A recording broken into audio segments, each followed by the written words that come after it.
Salam dəyərli dostlar, dəyərli izləyicilər. Bu gün mən sizə blok imtahanı haqqında bir video çəkəcəm. Çalışacağam ki, bütün suallarınızı cavablandırım. Əlavə nə sualınız olsa kommentlərdə gözləyirəm. Bütün suallarınız tək-tək cavablandırılacaq. Blok imtahanında da hansı suallar düşür, necə hazırlaşmalı, stresi necə atmalı, bu haqqda məlumat verəcəm sizə. İzləmədə qalın, sona kimi videonu izləməyi unutmayın. Deməli, blok imtahanı bilirsiniz ki, 2 ay qalıb, may ayında olacaq. İkinci şans imtahanı da var. Deməli, şagirdlər 2 qrupa bölünür. Bəziləri düşünür ki, mən birinci blok imtahanı ilə kifayətlənib yayda dincəlim, yəni balımı toplayım, hazır girəcəyim ixtisasa düşürsə, bəs eləyir. Ancaq bəzi şagirdlər də düşünür ki, birinci blok imtahanı verməsəm də olar, ikinci şans imtahanına hazırlaşım, orada daha yüksək nəticə toplayaram. Ancaq mən düşünürəm ki, ikinci şans imtahanında yüksək nəticə toplayan şagirdlər bəzi hallarda istisnalar olmaq şərti ilə, bəzi hallarda yüksək nəticə toplayanlar çox az bir miqdarda olur. Ancaq əksəriyyəti, çünki yay tətilində, yay aylarında şagirdlər 11-ci sinifə kimi hamı istirahət, tətil ab-havasında olduğu üçün o belə də davam eləyir. Hər yay tətili gələndə insan sanki istirahət eləmək kimi bir anlayış ortaya çıxır. Ona görə məncə, mənim fikrimə görə birinci blok imtahanı ilə daha ciddi hazırlaşanlar yaxşı nəticə toplasalar, əgər düşəcəyi ixtisasda balını müəyyən edibsə, məncə bu kifayət edər. Yox, əgər əks halda birinci blok imtahanında zəif toplamısansa, olar, məqsəd qoyub qarşına, hədəf qoyub, ikinci blok imtahanına da hazırlaşmaq lazımdır. Hər şey hədəfdən və iradənizdən asılıdır. Çünki iradə varsa, hədəf varsa, insan çalışır ki, o hədəfə doğru getsin, işini bitirsin, tamamlasın. Bu iş tamamlanmayınca adam bilirsiniz yarımçıq işin effekti olmur. İndi isə sizləri maraqlandıran ən vacib suallardan biri də mən buraxılış imtahanında zəif nəticə toplamışam.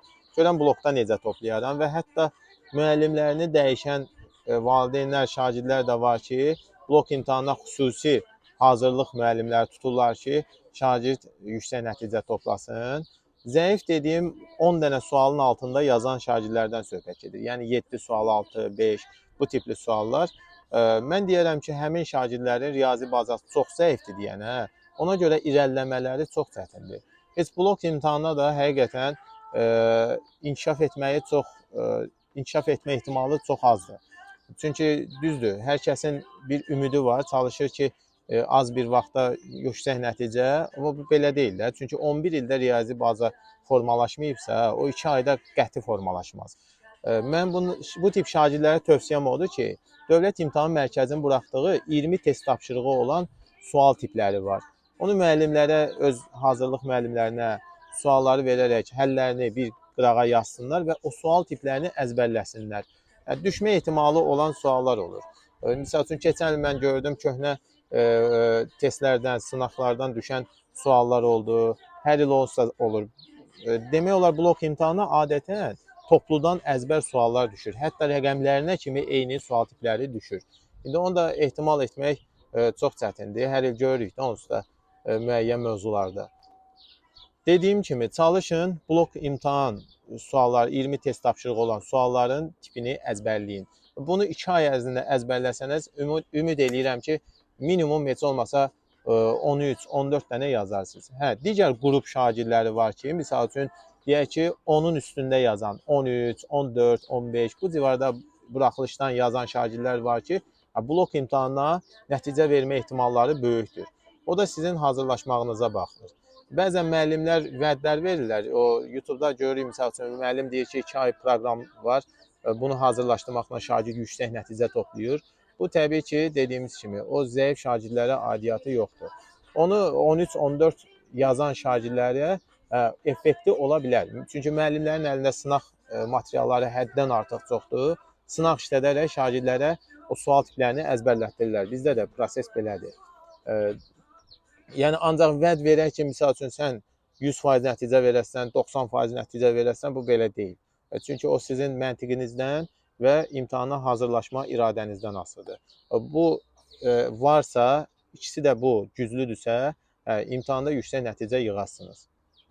İndi isə blok imtahanında birinci qruplara düşən isbat, ikinci qruplara da düşən situasiya sualı haqqında danışım. Birinci qruplara düşən isbat suallarını mən YouTube kanalımda paylaşmışam. Bir neçə sual tipini paylaşmışam. Çalışın mütləq onu izləyin. İsbat necə yazılır, necə həll olunur. İsbat çox sadə bir prosesdir. Yəni hər hansı bir məsələni, həll etdiyiniz məsələnin gedişatını cümlə ilə yazmaq lazımdır. Mən burada nə etdim, bu nə iş gördüm, misal üçün ilk olaraq verilir, verilən şərtləri qeyd edirsiniz, sonra da soruşulan isbatı siz ora qeyd edirsiniz. Misal üçün sadə bir şey deyim. Biz hər hansı bir x-i tapdıq, bunu yerində əvəzləsək bunu alarıq. Bu tipli cümlələrlə mən bu tam şəkildə isbatı vermişəm. Dediyim kimi o kitabda da isbatlar var. Xüsusən o isbatlara baxın. İsbat da yüksək nəticə verir. Yəni 10 bal verir. Çalışın ona diqqət eləyin. İkinci qruplar üçün isə imtahanda düşən situasiya sual tipləri var. Bu da topluda en qədərdir, toplunun arxa səhifəsində. Və dediyim kimi 20 test tapşırığında da yetərincə situasiya sualları var. İkinci. Mən bunların izahını da blok imtahanına kimi tam şəkildə YouTube'da paylaşacağım. Çalışın, baxın. İnanıram ki, nəticə verəsiniz. Situasiya tipli suallar, məsələ, insanı düşünməyə vadar eləyir. Düşündükcə də həqiqətən inkişaf eləyirsiniz. Düzdür, bəzi standart o inteqraldan, törəmədən düşən sual tipləri xaric, məncə situasiya suallarını işləsəniz, əvvəlki bölmələrdə təkrarlanmış olasınız. Çünki situasiya suallarının içində hər tip, bunu birinci qruplar da işləsə daha effektiv olar. Çünki misal üçün nə olsun düşmür, isbat düşür, isbata vaxt ayırım, yox. Situasiya suallarını işləməklə bütün mövzuları təkrarlamış olasınız. Mən birinci qrupların da işləməyini həqiqətən tövsiyə edirəm. Bəzən imtahanda düşən sual tipləri var ki, böyük bir riyaziyyatdan mətn tipli suallar düşür. Yəni mətn dediyim ana dilinin mətni yox. Yəni biraz həcm olaraq böyük bir sual tipləri düşür. Şagird də bunu oxuma səbri olmadığına görə bunu oxumur, keçir. Ancaq inanın ki, bu belə deyil. Ən asan sual tipləri elə bunlardır. Misal üçün sizə nümunə çəkim. Deyək ki, perpendikulyar olan iki müstəvinin hər bir üzünə qədər məsafə, deyək ki, biri 6 sm, biri 8 sm-dir. Bu, həmin nöqtədən müstəvilərin kəsişmə xəttinə qədər olan məsafəni tapın. Bu da 10 sm-dir. Pifaqor ədədləri. 6-ın kvadratı topla 8-in kvadratı. Bu boyda mətindir, ancaq çox sadə bir həlli var. Yəni, o tip suallardan çəkinməyin. Çalışın, səbirlə oxuyun, məsələnin içinə girin, düşünün. Yəni, məsələ ilə bir yerdə düşünə-düşünə, addım-addım yazsanız nəticə verəsiniz. Bu da açıq tipli sual tipləri olur, həlli yazılması tələb olunan. Burada diqqətli olsanız nəticə verəsiniz. Ən sonda sizə psixologiya haqqında deyim. Təbii ki, bu bütün videolarımda var.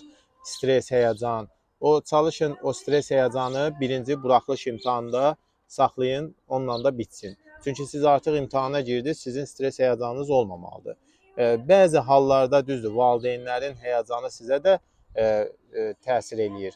Valideynlərin baskısı, valideynlərin həyəcanı, hər gün onu soruşurlar, dərsini oxumusanmı, yoxsa hazırsanmı, müəllim yanına pul tökürük, belə eləyirik.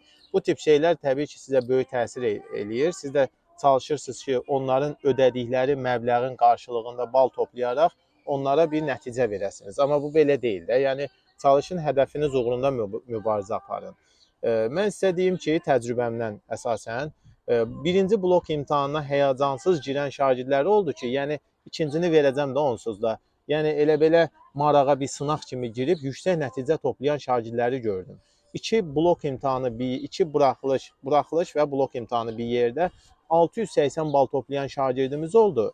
İkinci blok imtahanına hazırlaşdı ki, mən misal üçün 700 bal toplayayım. İnanın, ikinci blok imtahanından o qədər aşağı bal topladı. Heç toplasan, yəni 500-ü keçmirdi.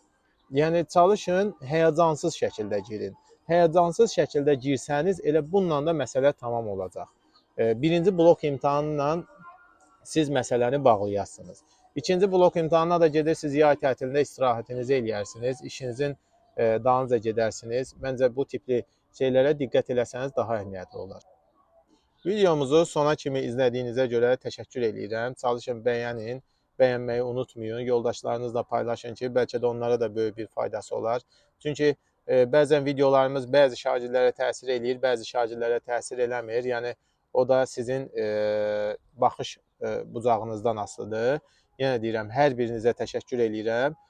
Sizə də imtahanda uğurlar arzu edirəm. Çalışacağım, imtahana kimi əlimdən nə gəlir, misal üçün sual tiplərini çəkib paylaşacağam. Blok imtahanların, sınaqların, köhnə blok imtahan sınaqlarını hamısını çəkib paylaşacağam ki, sizə cüzi də olsa faydam dəysin. Hər birinizə təşəkkür edirəm. Uğurlar.